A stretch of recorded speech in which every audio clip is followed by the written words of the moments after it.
What is up, Bitcoiners? I just sat down with Danny Brewster, the CEO of FastBitcoins, and we had a great and wide-ranging conversation about how he built his business, why FastBitcoins is Bitcoin only, and building on the cutting edge of Bitcoin technology like Lightning, Liquid, Taproot, etc. But on top of that, they are also focused on UX. They are also focused on white glove customer service. They are also focused on helping new people not get scammed, taken advantage of, etc. I think it is a beautiful mixture of Bitcoin tech and UX put together, and Fast Bitcoins is an inspirational company, an inspirational on ramp out there. Bitcoiners, make sure to go check out Fast Bitcoins, go check out Danny, and enjoy this conversation. It's going to be a good one. Peace. Bitcoiners, welcome back to another episode of the Bitcoin Magazine podcast. This is going to be a little bit of a blast from the past. We're recording this a month before it actually goes live, and a lot of amazing stuff is happening with this company. Like I said, I'm across from Danny Brewster, and we are going to be talking about Fast Bitcoins and everything that's going on there. Danny, welcome to the Bitcoin Magazine podcast. Thank you for having me. Long-time reader of Bitcoin Magazine, way back when it all started. So thrilled to be here. So thanks for having me. So, Danny, you've been a longtime Bitcoiner, and you are a Bitcoin entrepreneur, building, I think one of the companies that is making Bitcoin most accessible for, non-technical normie users who just want to get good money. Why don't you kind of just introduce yourself, maybe talk about your Bitcoin story and, how you started Fast Bitcoins? Okay, so many people know my story anyway, but I'll go over it very quickly.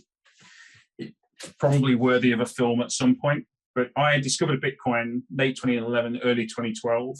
And moved to Cyprus, lived through the bail-ins, had this stupid idea to go full-time into Bitcoin, created a company that was was pioneering at the time with things like multi-sig, but it was a stupid idea, was trying to do it far too early, and a lot of the ideas are now being created by other companies that we had at that time, so all of the ideas that we had at that time have since been created and brought to the market, like multi-signature wallets, into like personable exchanges, physical buildings where you can go and buy a Bitcoin. It was far too early, and it was far too early for me. I made a whole bunch of mistakes, hired a lot of the wrong people. The company exploded. I had massive legal battles for 3 years. But during that time, I was fighting extradition to Cyprus. I sat down and looked at where I had expended the most resources over the last 5 years or so of my life, and it was between lawyers and software developers. So I retaught myself how to code and started iterating out a product, which then became Fast Bitcoins. I've still to this day written every line of code in our entire stack that handles the user accounts, all of our automated trading and liquidity management, the compliance side, all the way through to the website interfaces and the support admin dashboard that our team now uses. We are growing the development team, and we're launching some mobile apps, hoping to get those to market for March 2022, including a Lightning wallet in there. And we was the first cash to Lightning platform in the world back tail end of 2018, early 2019 when we officially launched. So we've been pushing boundaries at Fast Bitcoins, especially on the Lightning side. And as this podcast is going out after the 8th of November, we have implemented Lightning addresses. So you'll be able to have Bitcoin sent to you using a Lightning address. So whatever your handle is that you set at fbtc.me, people will be able to tip you on Twitter if you include that in your bio. It will be credited to your Fast Bitcoins wallet. and also you'll be able to send from your FastBitcoins account to Lightning addresses at the time. So, and we just continue to add additional payment mechanisms, and we've built the company from the ground to be a global business. So we want to help create 1 billion Bitcoiners around the world. Only once we've got that real level of penetration can we start to add additional financial services, and that's the end goal, is to replace the likes of HSBC, where people go to for their financial services. So we want to create the world's local Bitcoin company, and that's the moonshot for us. So I know that when this podcast does come out, you have a rebrand. You're going to be launching a bunch of new functionality, including that Lightning functionality. Can you kind of just talk about like what functionality is present with Fast Bitcoins? What is kind of like your, I guess, your current ideal market, and how do people actually use the product today?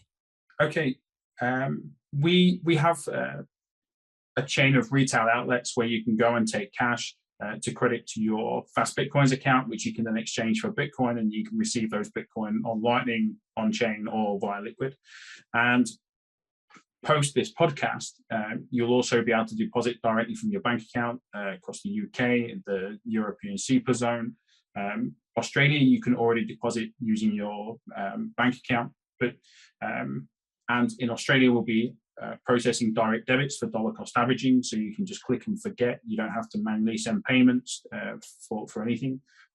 So you'll be able to dollar cost average via the direct debit service in Australia.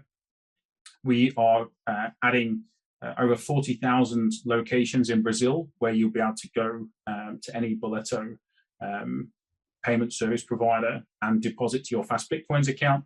We're also integrating PIX in Brazil, so people will be able to pay directly from their bank account instantly, and Lotaricas as well, where you can go and take cash in Brazil.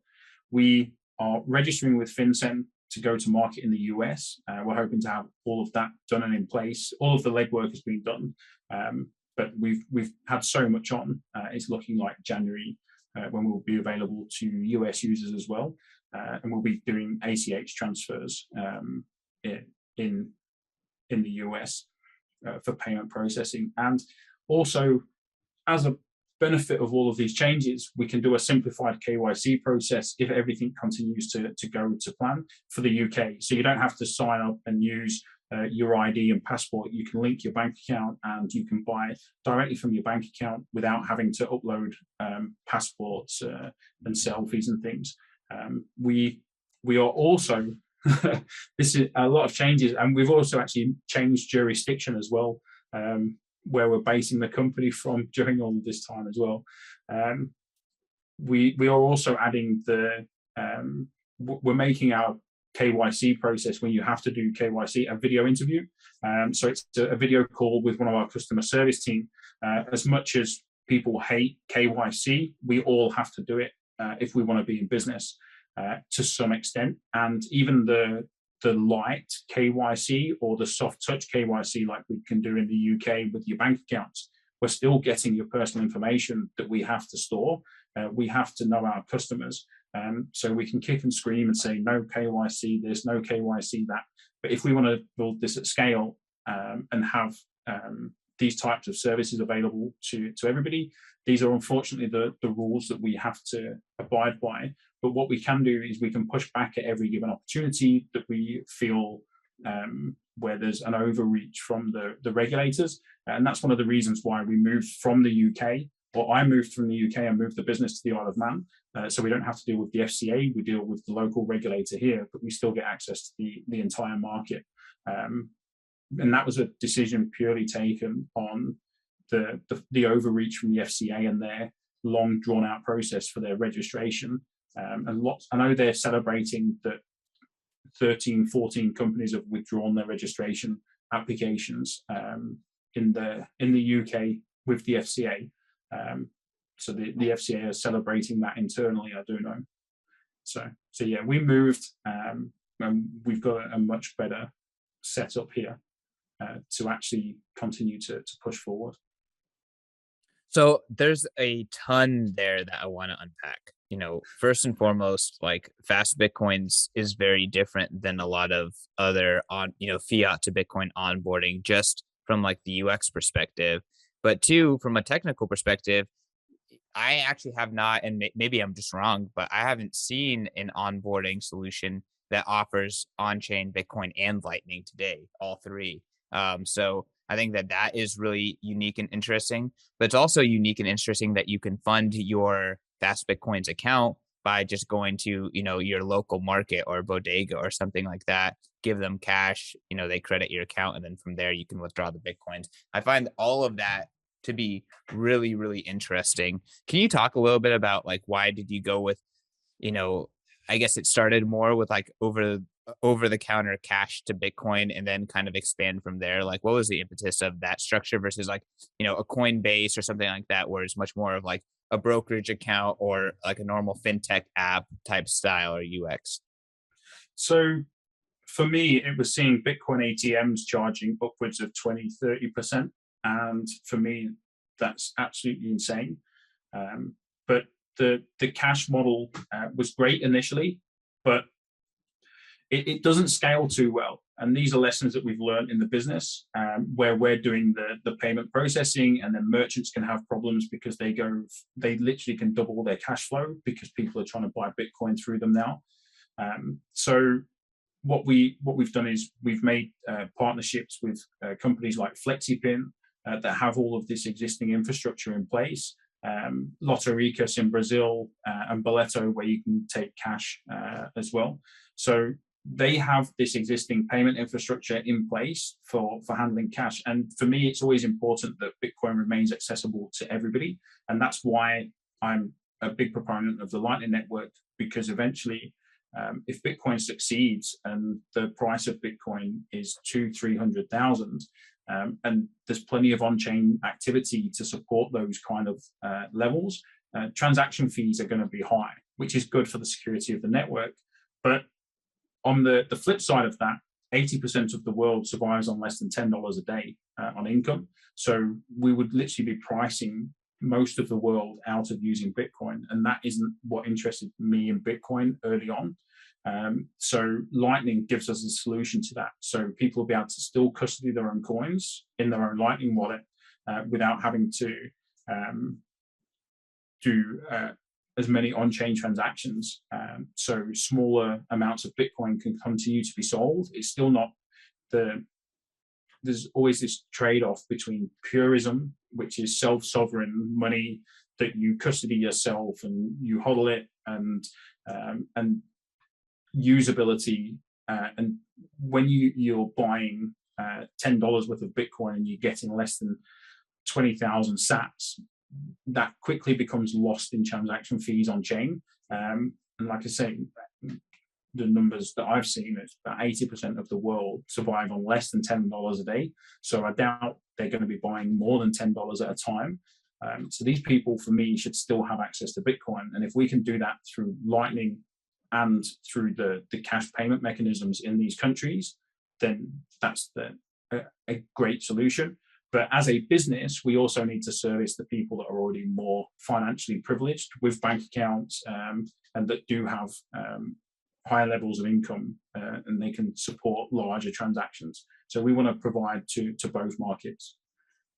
Well, it definitely is expensive to be poor, and I think the ATM example that you brought up is a really good example of that. And hopefully Bitcoin can help that, because the fiat system just completely rakes poor people over the coals, taking 20, 30, 40% of their income all the time, just with fees and processing and money grams and stuff like that. So I'm really I can definitely connect to the reasoning there. It also sounds like, obviously, you, other than from a technical perspective and why you're building the business this way, you're leveraging the jurisdictional arbitrage that is available in Europe in order to go to the Isle of Man, get away from the UK, which has horrible kind of practices around Bitcoin businesses, and kind of working from there. You also kind of mentioned that the regulators in the UK were celebrating the companies that like they kicked out of their jurisdiction. I'm assuming that they're going to have a lot of egg on their face in the future. But can you just talk a little bit more about like what the attitude is in the UK, in Europe in general, towards Bitcoin businesses, and like I guess where you think this is going to go? Um, So the attitude is very different across the entire spectrum from when I first started down the crazy rabbit hole of being in a Bitcoin business. Um, Way back when we was trying to get bank accounts and they didn't know or understand Bitcoin and they were scared, or it felt that way, but it was just far too risky.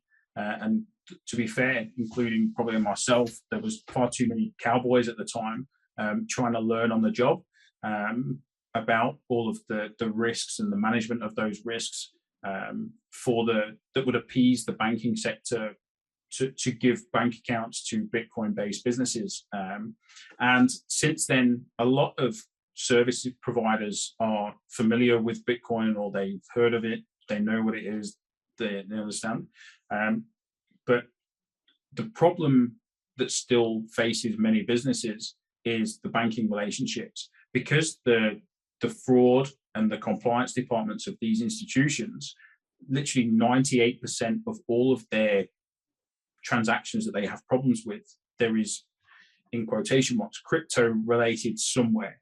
Either that is somebody that's sent money to a platform that they've been scammed on, and they've complained about it, or somebody's got unauthorized access to somebody's bank account, and that money, the first port of call where the hacker who's going to try and send funds is to convert that into Bitcoin or to some other crypto, because it's irreversible beyond that. So these people that are dealing with payment frauds and compliance within these large banks and payment institutions, the overwhelming majority of their issues have crypto somewhere involved within that flow. So they don't have the best reputation. So Bitcoin and crypto doesn't have the best reputation in these departments because they just deal with this, excuse my language, shit every day. And they're dealing with the worst side of it that many people try to whitewash over because it doesn't fit the latest narrative around Bitcoin being transparent and good and clean and everything like that. But the harsh reality is these people they, like we do in our echo chamber, their daily echo chamber is just Bitcoin bad.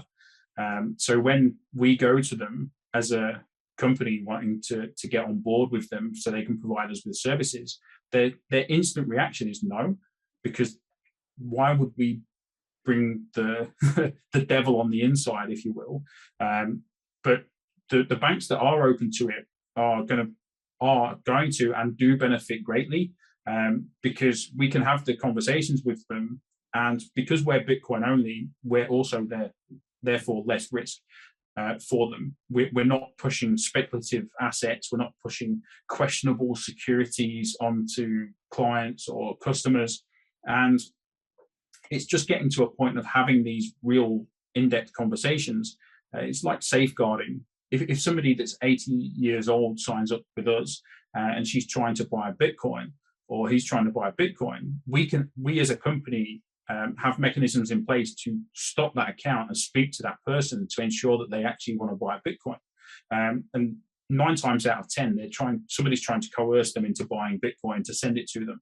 But we as a company have this moral requirement to stop that person from being ripped off and scammed. And when we have these types of conversations with the people that are managing risk and the compliance aspects and the payment fraud within payment institutions, they're much more open to doing business with us. Whereas previously it was just straight out no. So things are changing and getting better. But on also, my biggest issue in the UK with the FCA is as part of their regulatory requirements to make the registration, they want every address linked to the business, whether that's a hot wallet or a cold wallet address. They want to know that information, which to me is absolutely insane.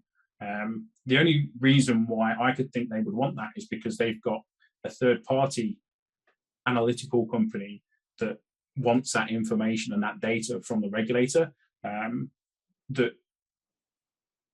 So I said no, and we withdrew from the UK and moved to the Isle of Man, where we can literally go and knock on the door of the regulator and have personable conversations and discuss any issues. And they don't want every address linked to the business, so they can give it to some analytical company that just wants to hoover all that data up.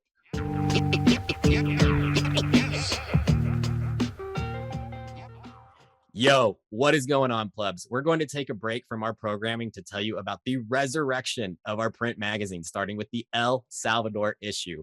Starting this fall, Bitcoin Magazine will be available on newsstands nationwide and at retail stores such as Barnes and Noble. Don't want to get off your couch, though? No problem. You can also go to store.bitcoinmagazine.com. So skip the line and get each issue shipped directly to your front door with our annual subscription. I'm talking 4 issues a year that contain exclusive interviews and profiles with leading Bitcoiners, actionable insights on the state of the market, breaking news and cultural trends, along with powerful photos and artwork from the best artists in the world.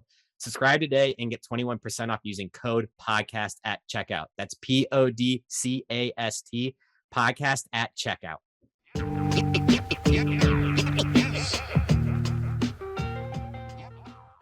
Well, I mean, and the hilarious thing about, collecting data to keep customers safe is that one, it doesn't keep customers safe, and then two, they pretty much just create honeypots to hurt customers. So what happens, and this just happened with Coinbase, so it'll be a month ago from when this podcast actually comes out, but they got crypto hacked, and it wasn't because Coinbase itself got hacked. It was because the hackers had the email, the address, and the phone number of all of these customers, and then they played Coinbase's system in order to get access to their accounts. So, like, creating the honeypots for this information across the internet and across these internet companies, it's doing a lot more harm than good, because all it is it's creating an opportunity for hackers to now, collect that information themselves and then use it against their own customers. So it is kind of hilarious. These decrepit regulatory regimes still continue to try to push this forward when it's almost like bloodletting during the bubonic plague. It's like, oh, you have the plague, let's just spread it around everywhere. It's like, oh, you're at risk of getting hacked. Well, we're going to need to get all that information so that way we guarantee it happens. Yeah, a big thing for me and with our approach to compliance is every company, whether we like it or not, is subject to the same regulations. And if you want to scale, you're going to have the spotlight put on you, and you best either fall in line or get shot down. But what we've decided to do is to really focus on taking a real good risk-based approach. So we don't just tar every customer with the same brush. If you're low risk, if you're dollar cost averaging $20 every Friday when you get paid, you shouldn't be treated the same from a compliance perspective as somebody that is trying to buy 100K every day, to dollar cost averaging 100,000 every day. The risk is very different, and the person dollar cost averaging $5 or $20 each week should be treated like a low risk customer, and they should have a plain sailing, very light-handed experience with us as a customer. So it's finding those balances, because unfortunately, whether we like it or not, these old antiquated regimes still exist, and I think we've got a while to go before the main decision makers are Bitcoiners. Eventually, we'll get there, and Bitcoin, for me, I've always said it, is a Trojan horse that eventually, and we're already starting to see it at political level, that some politicians are Bitcoiners already. And eventually, the vast majority of those people will be hodlers or be exposed to Bitcoin in some way, or it will play a key part in their pension fund maybe one day, and things like that. So they'll all fall into line eventually and see it our way. Well, I put out a tweet recently and I said that for once in Bitcoin's history, Bitcoin is now good for business. And I truly believe that that is the case. And I think you brought up that the banks that are taking a chance and getting out of their bubble and working with you and companies like yours, they're seeing tremendous benefits from the revenue that comes from Bitcoin and crypto. And I think you can look at companies like Webull, Robinhood, many of these other traditional fintech companies that are integrating Bitcoin and crypto, and then they're seeing that Bitcoin and crypto is generating the majority of their revenue. That Bitcoin is good for business. People want Bitcoin, people want crypto, and these things, will continue to move people forward that embrace them. And again, you brought up the politicians. We're starting to see a lot of politicians, younger politicians, getting an edge against the older people that they're running against because they are open-minded towards Bitcoin. Yeah, I've been saying for years that is our pathway to getting. It's the only way that I can see that these antiquated systems will be dispersed, because I'm pretty sure there's not been a time where government has gone into power, and by the time they've left power, there's been less rules. Especially during this day and age, with everything that is being eroded away when it comes to rights and stuff. But from a rules and regulations perspective, I don't think, well, I can't recall post Second World War any time where a government has ended their time in power with less rules in place than when they started. So maybe we've got to buck that trend and start making government smaller bit by bit, and eventually we can get some sanity returned to the market. Yeah, I mean, again, not to go on a tangent here, but I believe that, from a historical perspective, we are at the moment, we are a few years after Martin Luther, nailed his complaints against the Catholic Church against a church door. And, empowered by the printing press, really started the separation of church and state and the mass literacy across Europe. And I think that Bitcoin is going to separate money and state, and it's going to be the catalyst for mass financial literacy across the globe. So I think that is exactly where we are in history, and that's where it kind of maps to this leg up in the march of human progress. And I'm excited for it because the fiat system, the money state system that are combined together, like it's starting to really pull people down. It's harming human potential more than it is actually enabling. Yeah, what I've even this week, it's just like trying to think of the best way to put it. It's enlightening sometimes when you speak to people from different backgrounds, because we've recently hired or started to hire the members of the customer service team for the Brazilian market, and a lot of them are from Brazil. They are based already here, but there's one of the guys that started this week actually, and when I was speaking to him, he was like, when I was a youngster, his dad would get paid, and on the day that he got paid in Brazil, the family had to go out, him, brothers, sisters, mum, and the dad that got paid, and they had to go shopping on the day he got paid, and they had to run around the shop and grab the items that they wanted as they was repricing them every day because of inflation. So they would have to get to them or try and get to them before they put the increased price sticker on, and they had to go food shopping on that day for the entire month, because the wages at the start of the month when they got paid, by the time if they'd waited till the end of the month, they would probably get a quarter or half of the shopping or the food shopping that they would have got on that day when they got paid. So that's somebody that has gone through that real life experience of hyperinflation. I'm originally from the UK. I lived through the bail-ins in Cyprus personally, where they recapitalized the banks by haircutting 50% of everything over 100K in people's bank accounts. Whilst people may say, oh, they tax the rich if you've got more than 100K in your account. But the problem is, if you're a business and you've got 200K in your account and your payroll is due the next day and they take 50% of everything over 100K, you can't make your payroll. And it was insane just to actually watch that whole process. But the original proposal in Cyprus was, I think it was 8% of everything over €1,000 in people's bank accounts. But the people got a bit irate. So eventually they settled on 50% of everything over 100K.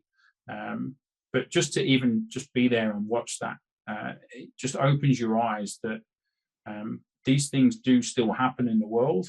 And that with inflation, and these people will get Bitcoin more. And these people are already financially literate, if you will, because they've these real life world, or real world experiences that they've gone through, that maybe we take for a little, or I did take for granted, being from the UK, where the financial system is pretty stable. It's the same in the US as the world's reserve currency. The dollar is probably failing less quick, or a little bit slower than other currencies around. So people in the US don't have that lived experience unless they've lived it elsewhere. So the whole financial literacy thing, I think we're all, because of the comfort that a lot of people live in, they're either ignorant to it or naive to it. But we've got some way to go. I don't think it's going to be the next 2 or 3 years when suddenly the world wakes up and thinks, oh yeah, we best learn what money is and how it works and why it works this way. I think a lot of people are going to get the education forced upon them. They're going to have to learn the hard way, which is going to be sad. And I'm pretty sure a lot of Bitcoin Twitter will be sat around reveling in it because they'll all think they're geniuses. Yeah, I mean, the "have fun staying poor" meme. I think that ultimately, if you don't jump over to Bitcoin, you're gonna experience it the hard way, like you just said. But with that being said, like, Bitcoin in 2021 is a lot more obvious to more people than it was to most people prior to that. 2020 opened up the eyes of folks like Michael Saylor, who then opened up the eyes of so many more people. So, like, the need for Bitcoin, I feel like, is really becoming more and more obvious, even though the majority of people don't think about money very much. And I don't think most people will go down the rabbit hole. I just think that most people kind of go with the flow, and eventually Bitcoin's just going to be the flow. Yeah, I think a lot of people that have come into this space, they've gone, or a lot of people from 2020, with everything, with the pandemic and the way that the world shut down, and people went from going to work from 9 to 5 to having a lot of time on their hands. And a lot of people jumped onto Robinhood. There was all of that with the GameStop stuff. It all got a lot of attention. Robinhood, these types of platforms just created a whole new class of speculators. And if 1% of these people stick around for the movement, they came for the gains and stuck around for the actual movement, then I think it's a good step forward. But the vast majority are just looking to get rich quick, or to find financial freedom, which I think give them one Bitcoin winter, and they'll soon lose the appetite for it. But I think it's going to take a lot longer than what people that live in the echo chamber think. But then on the other hand, with things like dollar cost averaging that we offer, and other companies around the world, in the US like Swan and Get Bitter in Europe, those sorts of platforms are going to allow people to remain specialized in their own job and stack Bitcoin. They don't need to become a degenerate gambler. They don't need to be sat with 3 monitors with charts on one, the exchange on another, and Twitter on another, trying to just constantly refresh it to stay ahead of the market, trying to time the market, sleeping 2 hours a day. These people just need to continue doing what they're good at and stacking Bitcoin with what they can, as frequently as they can. I think that will be a much better approach to growth in Bitcoiners, or the amount of Bitcoiners around the world. No, absolutely. And like, again, I think that's the beauty of Bitcoin is that like saving is broken. The only way to save is to diversify and speculate on other assets. And Bitcoin fixes this by fixing money. Yeah, Bitcoin hits all the boxes on what good money is. And ultimately it's making saving great again, which I think is like what the world is missing. Like again, like speculating on assets is a privilege, right? And it yeah, has become necessary. So that way you lose unless you have that privilege in 2021. And the majority of the world does not have that privilege. And even you in the UK or someone in Europe, unless they have access to American equities, they have access to subpar equities as it is from a global perspective. So I really do think like Bitcoin is offering this leveling and this fairness to the entire planet. And services like the one that you're building that really try to like build a UX that is palatable for the largest denomination of people are critical to bringing that lifeblood back to society. yeah. I think, like I say, we've got so far so much to do and so much to build. I wish more people would do it. I understand why people don't try and build, because it's an apps. 1 year in Bitcoin is like 10 years in any other industry, and your reputation, as I've personally found out, can just be shredded overnight, pre- pretty quickly, and it takes a lifetime to build that back. Um, Fortunately for me, it's not too bad these days, and people are more open to me than what they would have been, say, 4 or 5 years ago. Being back in, or I never really left, but back in the space, publicly building something with the same vision of just trying to bring Bitcoin to more people around the world, which is what I started out trying to do way back when. So, but even there's, I've had this conversation before about like purism and product, and most of the world need a product. Whereas, but as a Bitcoiner, we've got all of these ideals, which it's like being self-sovereign and all of that, custodying your own funds, and the actual easier products are so like centralized, and there's companies that clearly just want to capture as much of people's money and assets and to hold on their balance sheet as possible in custody. But there's part of me that is like torn between this pure, we want people to custody their own Bitcoin, and it's just trying to build the products that fit these people that probably aren't best holding all of their own keys, but doing it in a way that is easy for them to wrap their head around. It's trying to bury the actual Bitcoin technicals under a layer of user interface. There's just so much to do. There is. And just to kind of agree with you a little bit, like Bitcoins are idealists. I call Bitcoin maximalists Bitcoin best practicers, right? They're into Yeah, the Bitcoin best practices and they're really mad at everyone who isn't. But the reality is like you don't have to use Bitcoin with the best practices, and most people won't. And it's just, it's more or less a matter of time for people to actually adopt those best practices.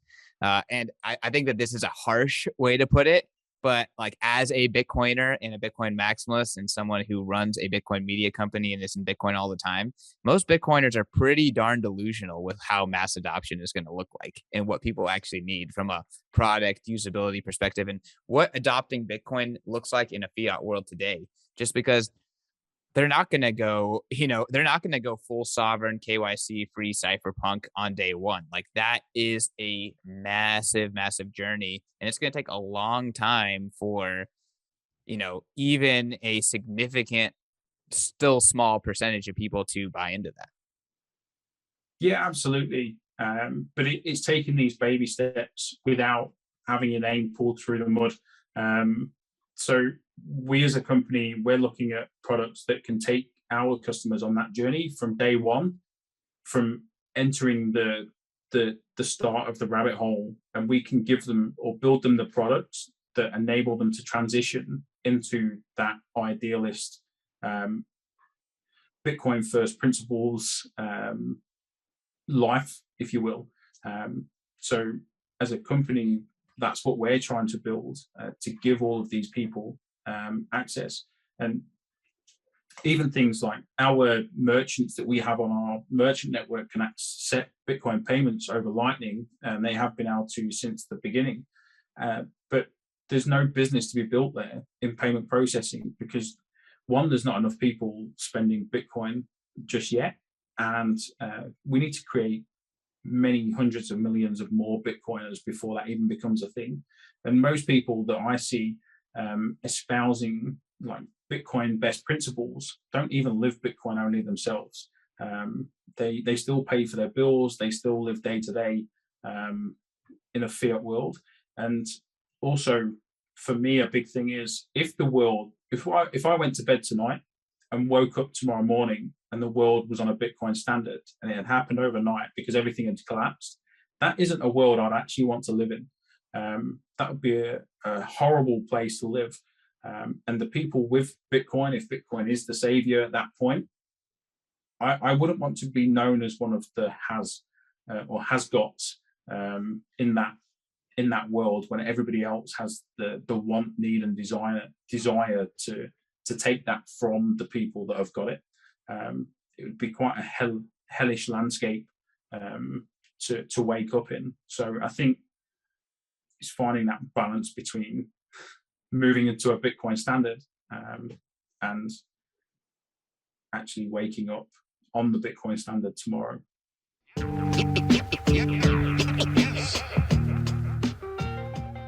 Yo, my fellow Bitcoin lovers, have I got something specifically curated for you. The Deep Dive is Bitcoin Magazine's premium markets intelligence newsletter. This isn't some pay group selling buy and sell signals. No, this is a premium Bitcoin analysis led by Dylan LeClaire and his team of analysts. They break down in an easily digestible way what is happening on chain, in the derivatives markets, and in the greater macro backdrop context for Bitcoin. This newsletter turns volatility into a joke. So hit up members.bitcoinmagazine.com and use promo code podcast for 30% off the deep dive. That's members.bitcoinmagazine.com, promo code podcast for 30% off. Divorce your pay group and learn why Bitcoin is the ultimate asset by Dylan and his team. My fellow plebs, the Bitcoin conference is back. Bitcoin 2022, April 6th through the 9th, is the ultimate pilgrimage for the Bitcoin ecosystem. The Bitcoin conference is the biggest event in all of Bitcoin and cryptocurrencies. We're leveling up and making this bigger and better than ever. I'm talking straight to the moon with the 4-day-long festival in the heart of Miami at the Miami Beach Convention Center. This has something for everyone. Whether you're a high-powered Bitcoin entrepreneur, a core developer, or a Bitcoin newbie, Bitcoin 2022 is the ultimate place for you to be with your people and celebrate and learn about the Bitcoin culture. So make sure to go to b.tc/conference to lock in your official tickets and use promo code Satoshi for 10% off. You want more off? Pay in Bitcoin and you'll receive $100 off general admission and $1,000 off Whale Pass. Those are stackable. So go to b.tc/conference and attend the best conference in Bitcoin history.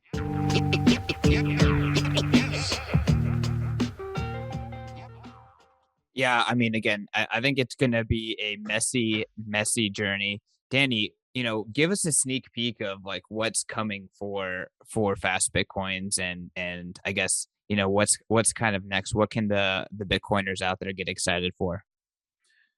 So we've got everything. We're going mobile first and like Lightning first, if you will.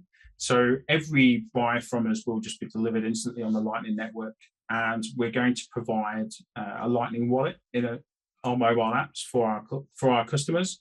So people will be able to do the whole pay the bill in the merchant retailer that can accept Lightning, and they can either pay it from their Lightning balance or from their wallet balance that they hold in the FastBitcoins app, or it can be just pulled straight from their bank account to settle that bill, or they can stack from their bank account directly into their Lightning wallet. And if they want to send that off chain, we'll do the swap and they'll be able to settle off chain as well.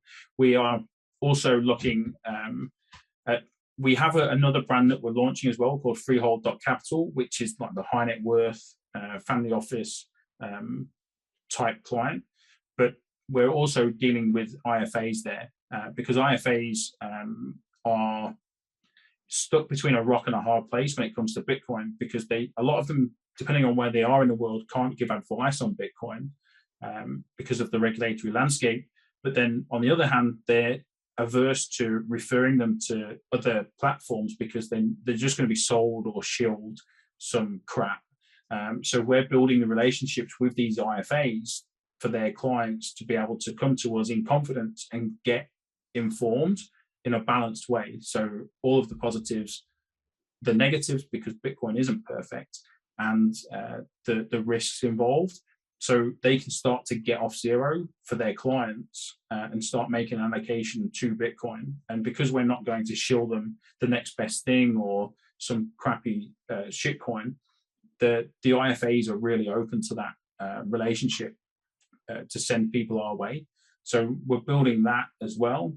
And as part of that, we're working or playing around with this point with what Taproot enables. So for multi-sig custody, we can take a much longer term approach to multi-sig custody for these types of clients. And hopefully that will also pass through into FastBitcoins as well as that landscape matures. And we figure out internally what more we can build with the developments on both Lightning and the Bitcoin protocol itself.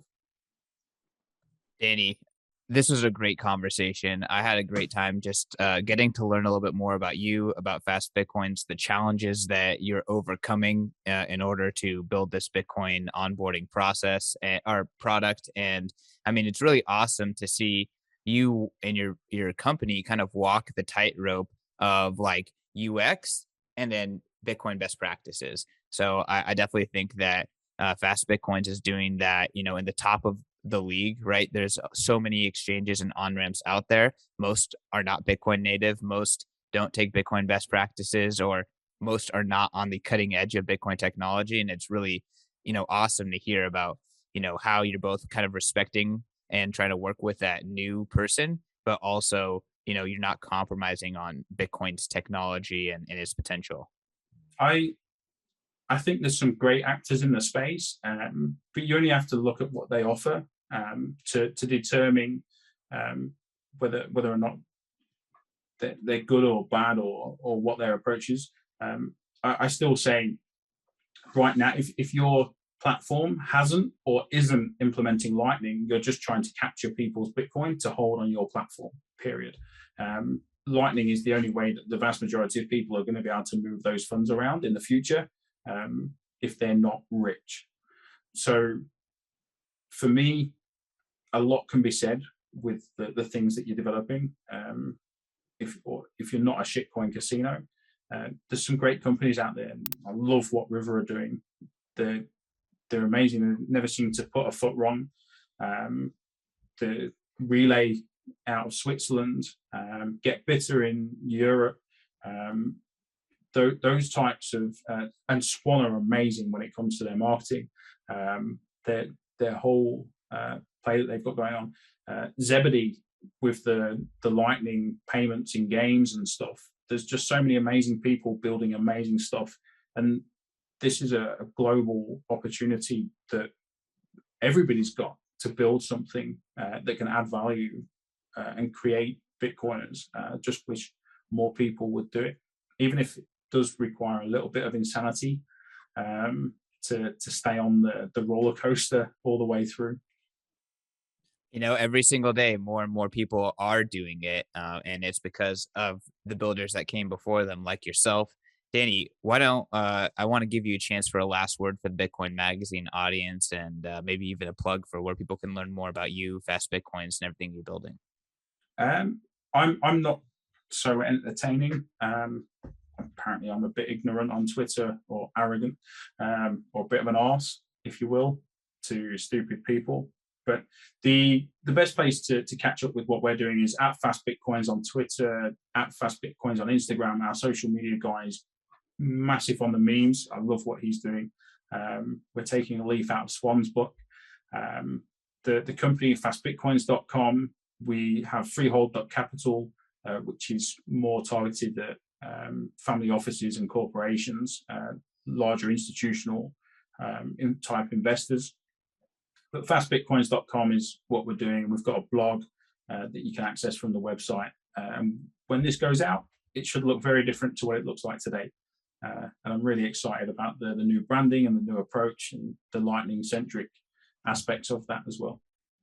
All right, Bitcoiners. Well, you heard it here. We got the sneak peek of what is happening next for Fast Bitcoins. And again, getting to meet one of the oldest and truest builders in the space for the first time. So again, I've been a fan, Danny, for a long time, and really great having you back on the show. We'll have to get you back on the show in a few months to check in on, how things are going with the international expansion, the high net worth individual products, and all the other features that you're rolling into the app. Yeah, exciting times ahead for everybody. Y'all, so Bitcoiners out there, make sure to go follow Danny. I actually just gave him a follow on Twitter too, so he may be an ass, but most Bitcoiners are to the stupid folks out there on Twitter. And you can follow me on Twitter at CK_snarks, always trying to push out some signal there. Follow Bitcoin Magazine at Bitcoin Magazine and go to bitcoinmagazine.com. Danny, I hope that you can make it over to Bitcoin 2022 as well. So that's going to be a great time. And all the listeners, make sure to go get your Bitcoin 2022 ticket today while they are still cheap. You can use promo code Satoshi to get yourself 10% off. Awesome. I'm looking forward to Bitcoin 2022. The whole growth of that event has been insane. And it's now almost like a mecca. It's the pilgrimage. That's what we're trying to do. It's the Bitcoin pilgrimage. And this year, again, it's coming back to Miami. So all the Bitcoiners, go to Bitcoin 22, go follow Danny. Peace. Yep.